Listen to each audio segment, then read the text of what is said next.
Say yes to new beginnings. Yes. Say yes to new standards of excellence. Yes. Say yes to engaging reportage with a difference. Yes. Introducing Yes International Magazine. The time to say yes to your dreams and aspirations is here.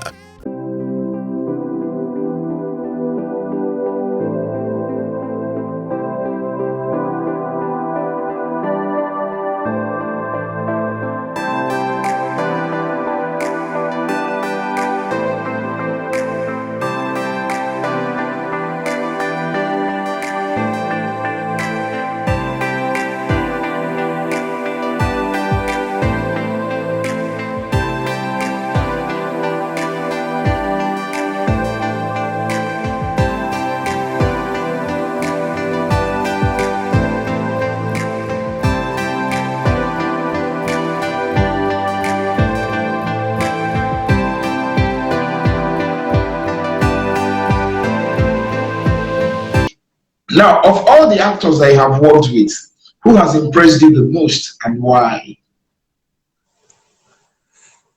So this is a very tricky question. I have worked with dozens and so many actors, honestly, and I will not be able to pin down a particular person. I have worked with some wonderful guys. Many people have really impressed me. Many people that you look at, they are very big, but they are very professional and humble when it comes to their profession. In terms of call time, you see them there very early, they're on set, and they work very well. They don't hurry you up to finish. They just wait and make sure that everything works to give out the best, because they know that in the final analysis, the film is talking about them. But some are different. So if I don't have a particular person I can pencil down, because calling that name might even create a problem for me personally. But I have been impressed by several people that are in my head. How you know it's in fact, when you work with a particular person in this job, in another job again, you keep meeting that person over and over. Sometimes when you are impressed with a particular actor, you may not say it, you show it. How you show it is by going back to that person, because there are many actors in Nigeria now, many good actors. So for you to go back to something again and again, that means there's something about that. That's the best. All right. Yeah, so who is the most difficult actor that you have worked with, and what happened exactly? Who is what? The most difficult actor that I have worked with, and what happened exactly? I mean, it's a tricky question, so. I may not really have an answer for this. You have to forgive me. I may not have an answer. This is a very risky terrain, and some questions are very risky. All right. In my mind, I have in my mind. If I'm touched with personal, I may give you, but on this platform, I will say that. All right. So, who is your favorite Nigerian actor? Favorite Nigerian actor? I have been impressed by a great number of them. Okay, just tell us.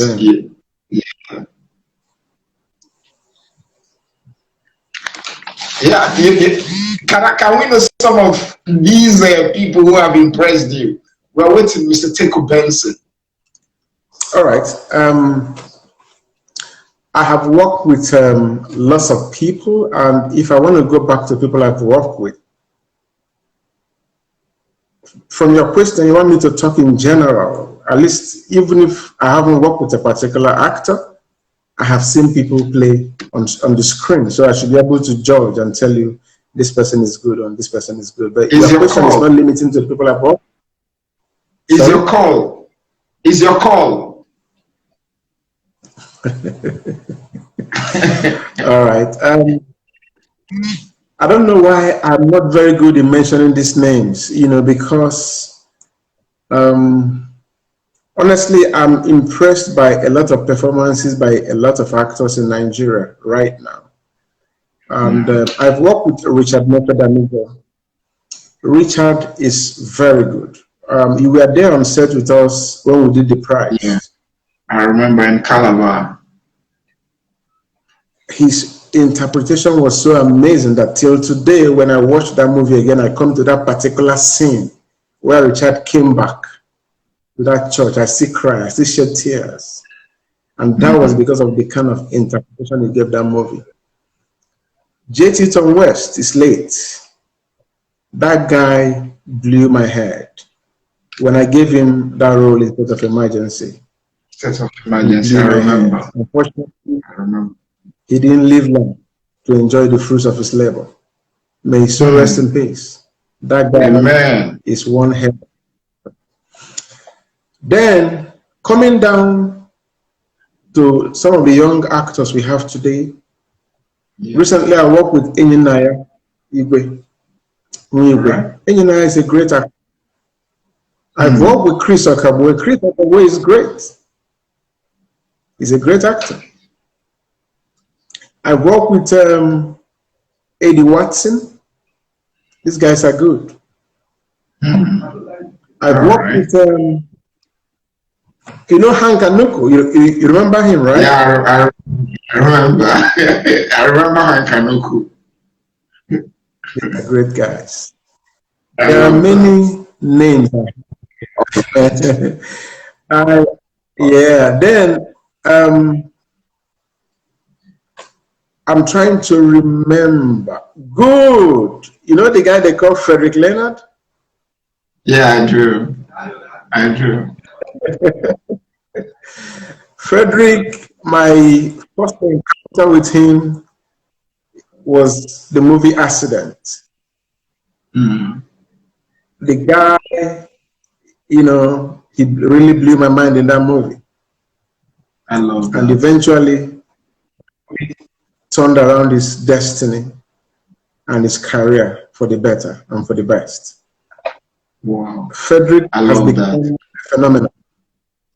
He has become a phenomenon and a reference point in the industry. All right? So we have a lot of good guys. A lot of good guys. Maybe when we have our part two, I'll be able to give you the other, right? All right. Who is your favorite Nigerian director? I mean, this is a difficult question to ask me now. I should not be the person answering this. This is the same profession I'm in, so it is difficult to ask me that question. You are the journalist.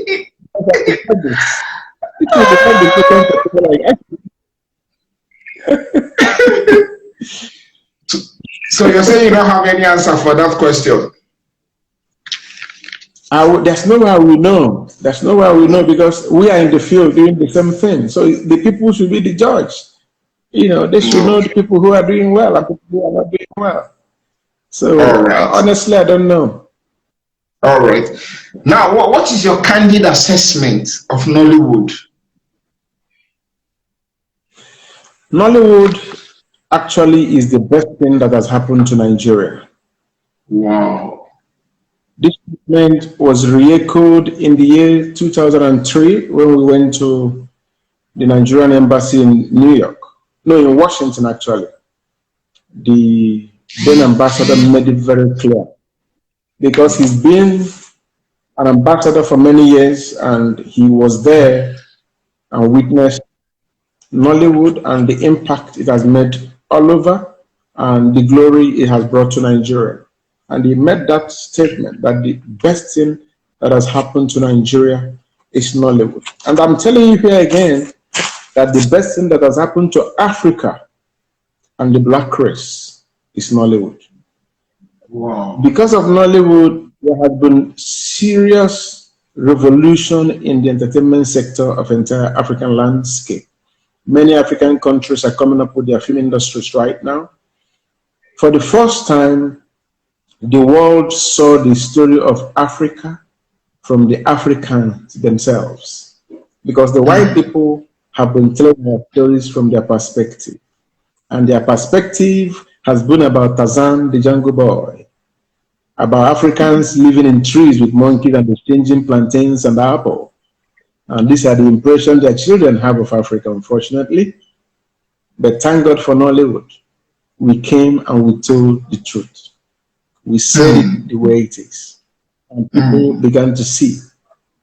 Recently, I saw a film, they called it Black Panther. They don't have a choice. They have to flow with the tide. And they gave us a Black Panther, trying to flow with what Nollywood has started. All right? So Nollywood has actually, put Nigeria back on the world map, and so many good things about Nigeria has been brought to the fore. Before Nollywood, it was negative narrative. Talk about 419, talk about every other kind of fraud, illegal immigrants, anything negative. That's the only story you hear. But from the point Nollywood became international, the narrative changed. Wow, thank you. So how do we now take Nollywood to the next level? Yes, the journey has actually started.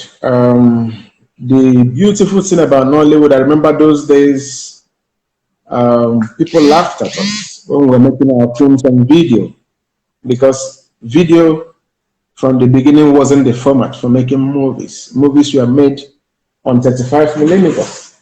Movies were made on cinema, on film. This is film. This is celluloid. This is celluloid film. This was how movies were made. And all of a sudden, we started making movies on tape, on VHS tape. So it was laughable. People were laughing at us. That is outside the country. Here, people were happy with what we had. People, they virtually worshipped our content. But out there, they felt we were joking. And in the beginning, that impression affected all of us. It made us feel inferior. But we now sat back again and thought about it. What is movie? Film is about, it's storytelling. So we discovered that the format you're using to tell your story does not affect your story. If you tell your story and you take it to the big screen for your audience, it is still the same story you are telling. Your story has a beginning, it has a middle, it has an end. All right. If you do a big movie and you take it to the cinemas, that same movie has a beginning, it has a middle, it has an end. The same movie that we do on that VHS tape that people watch on TV, it has a beginning, it has a middle, it has an end. So we discovered that the Western society, the white man, used film as a colonial tool. They used film to manipulate Africans, to manipulate us generally. That's the truth. Because film comes with a lot of influence, because the media is very powerful and film is part of media. All right. So they use that film content to make sure they brainwash us and made us feel that we are less humans. If you're not an American, then you are not somebody. That's why they've created that hunger that everybody in Nigeria wants to live abroad. Everybody wants to be yellow. Black has been made to be, I don't know. Every girl wants to bleach. Everybody wants to eat the white man's food. Everybody wants to dress like the white man. All these are the influences of the films that we saw. But today, we're reversing those because we're telling our true stories. A lot of people who died of cancer because of the kind of food they were eating. But God blessed us with organic food. He blessed us with organic food. He blessed us with a lot of things. So having noticed all this, we now began to be original. We began to export ourselves. And today, that same video has become the international standard of making films. To the extent that celluloid is beginning to drop. Many people are no longer making films on celluloid. Any new camera that comes out in America today, you come to Nigeria, you see it. If it's a 12K camera, it has it. If it's a 15K, if they do that one tomorrow, as they're producing it, somebody's buying it here in Nigeria. So in terms of format, we have bridged the gap. There's no longer gap between Nollywood and Hollywood or any other filmmaking nation of the world. So right now, a lot of studios here, they have Red, they have Ari, they have Black Magic, call it. Any camera you can think of, we have it there. So in terms of equipment, we have bridged the gap. Secondly, in terms of performance, our actors are improving greatly. You can testify of that. In terms of directing, producing, script writing, our people are improving daily. All right? They're improving daily, and this improvement can be seen clearly. All right. So, and if you look at the trend, I'm telling you, in the next 5 years, the world will be shocked because Nollywood will become more pronounced. They're going to take over the world because even the Western society, they finished their stories. That's why they have gone back to the story of machines and science fiction. But here we still have untapped stories that we're exploring. We have stories. So Nigeria is going to be a destination very soon for the entire international filmmaking world. Wow, I love that. Which is your favorite Nigerian film and why?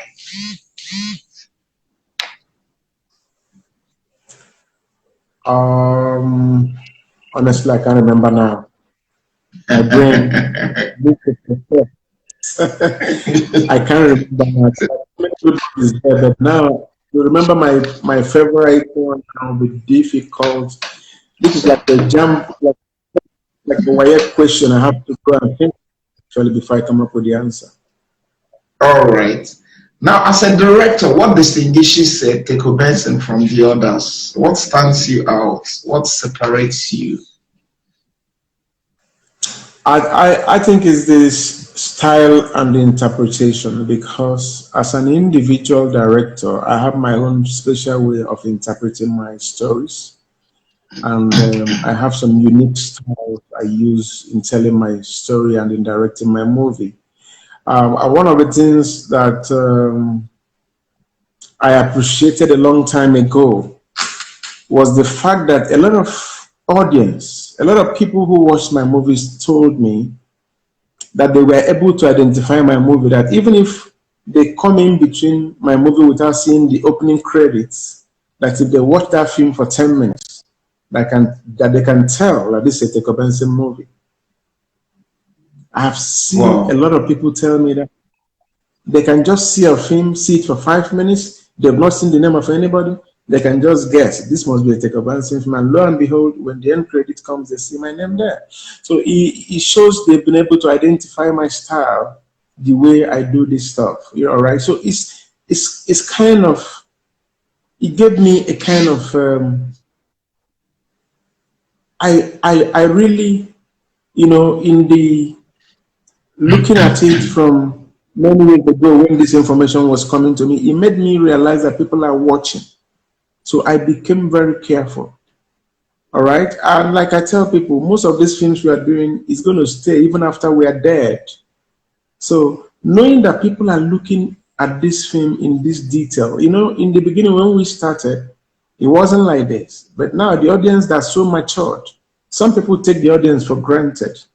All right. So they're so matured. Apart from Nollywood, they also watch Hollywood, they watch other kind of series from other countries of the world. So they know a good film when they say it. So I'm very conscious, I'm very careful when I'm working because our destiny actually is in their hands. They are the judge. Preparing the food for them, they're the people that eat the food that we prepare. So we must take them into consideration, taking them for granted. All right. I think it would be nice for us to end on this note. What new things, should people expect from Mr. Teco Benson? Yeah, so many. I'm actually working on a movie right now. I'm actually working on a movie right now titled Pushback. Pushback. I'm going. Right. Yes, I'm going on set by next week. And a movie I did recently titled Brutal Decision is coming on Rock Channel. And a lot of people are actually asking for my old content. So I have a platform, Teco Benson TV, on YouTube, where I'm releasing some of those my old titles so that people can see it again. As we're coming up with the new ones, we at least give them a place to see the old ones, because people don't get to see the tapes or the DVDs again to buy because they've been overtaken by events. The world is beginning to move away from those formats. So it's either online or cable TV or even other future technologies that are coming. It's only pockets, few people that are still watching films on DVD. So we are actually conscious of these changes in the society, and we're trying to align so that we don't, we're not left behind. Now, before we go, I think it would be nice for you to share with us an experience or a film that turned around your life as a director. Just one, so that we'll round off on that note. Okay, do you mean a movie I made? Or yes, a movie generally I've seen? A movie that changed your life, your career. Just one. I mean, you've directed dozens of films. One that turned around your life, your career. Okay. Yes. Okay. In 1996, I produced my first film called Compromise. Compromise, I remember. Yes, it was funded. Definitely, okay. Produced by Sonny Collins and the duo of Imales. That's I remember. Ma and the Lex. All right. Yes. So that movie actually turned around my life, because I was initially an actor, and that was my first produced film. And the film became an instant commercial success and automatically skyrocketed me, to limelight. So it's something I will never forget. Each time I look back and remember that movie, I remember my beginning as a producer. So, I think that's Wow. Yes. I love that. Now, Teco, it's been so nice talking to you tonight. Thanks for your time. Thanks for your thoughts. And thanks for your idea. We really, really appreciate you. Now, all the wonderful people who joined us, thank you so much. Thank you so much.